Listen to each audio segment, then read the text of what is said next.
നാട്ടിൽ കൂടുതലായിട്ടും നമ്മൾ വീട്ടിൽ ചെറിയ ചെറിയ സാധനങ്ങളൊക്കെ തീർന്നാൽ പുറത്ത് പോയിട്ട് അപ്പം തന്നെ വാങ്ങി വരുന്ന ഒരു ശീലമുണ്ടല്ലേ. അല്ലാതെ ഈ വീക്കിലി ഷോപ്പിങ്ങും കാര്യങ്ങളൊന്നുമില്ല. എപ്പോഴാണോ സാധനം കഴിയുന്നത് അപ്പോൾ പോയി വാങ്ങുക എന്നുള്ളൊരു രീതിയാണ് നമ്മൾ ഫോളോ ചെയ്ത് വന്നിട്ടുള്ളത്. മെയിനായിട്ട് ഞാൻ ഫോളോ ചെയ്ത് വന്നിട്ടുള്ളത്. പക്ഷെ അതിനൊരു സ്റ്റോപ്പ് ഇടുന്നത് ബാംഗ്ലൂരിൽ വെച്ചിട്ടാണ്. ഞാൻ ആദ്യമായിട്ട് ബാംഗ്ലൂർ പോയതിന് ശേഷമാണ് ഈ വീക്കിലി ഷോപ്പിംഗ് എന്നുള്ളൊരു ആശയം എൻ്റെ ലൈഫിൽ ഞാൻ ഇംപ്ലിമെൻറ്റ് ചെയ്യാൻ തുടങ്ങിയത്. അതിനുശേഷം കൊച്ചിയിലാണെങ്കിൽ കൂടെ ചെന്നൈയിലായിക്കോട്ടെ എപ്പോഴും നമ്മൾ വീക്കിലി ഷോപ്പിംഗ് ആണ് കൂടുതൽ പ്രിഫർ ചെയ്യുന്നത്. അതിൻ്റെ ഗുണം എന്താണെന്ന് വെച്ചാൽ ഇപ്പം വീക്കെൻഡ് ആകുമ്പോൾ നമ്മൾ എന്തെങ്കിലും ഒരു സാധനം കഴിയുകയാണെങ്കിൽ അത് നമ്മൾ മേക്കപ്പ് ചെയ്തിട്ട് നെക്സ്റ്റ് വീക്കിൽ സാധനം വാങ്ങുന്ന രീതിയാവും. അപ്പോൾ എന്ന് വെച്ചാൽ നമുക്ക് അധിക ചിലവ് കുറക്കുന്നത് പോലെ എനിക്ക് ഫീൽ ചെയ്തിട്ടുണ്ട്.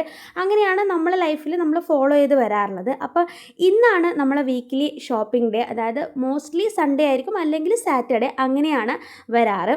അപ്പോൾ ഇന്ന് നമ്മൾ പുറത്തൊക്കെ പോയി സാധനമൊക്കെ വാങ്ങി വീട്ടിൽ വന്നിട്ട് ഞാൻ ഇന്ന് കുക്ക് ചെയ്തത് ഒരു ചില്ലി ചിക്കൻ കുക്ക് ചെയ്തിട്ടുണ്ടായിരുന്നു. അതിൻ്റെ റെസിപ്പി ഞാൻ ഉടനെ ഇടും.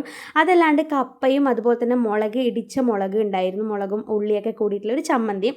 അപ്പോൾ പിന്നെ പൊറോട്ടയും. ഇതായിരുന്നു നമ്മൾ ഇന്നത്തെ ഡിന്നർ എന്ന് പറഞ്ഞു കഴിഞ്ഞാൽ. അപ്പോൾ ഫുഡൊക്കെ കഴിച്ചു, നമ്മൾ വേഗം കിടന്നു. അപ്പോൾ നിങ്ങൾ എങ്ങനെയാണ് ഷോപ്പ് ചെയ്യാറെന്നൊന്ന് കമൻറ്റ് ചെയ്യുക. അപ്പോൾ ഈ വീഡിയോ അത്രയേ ഉള്ളൂ. ബൈ.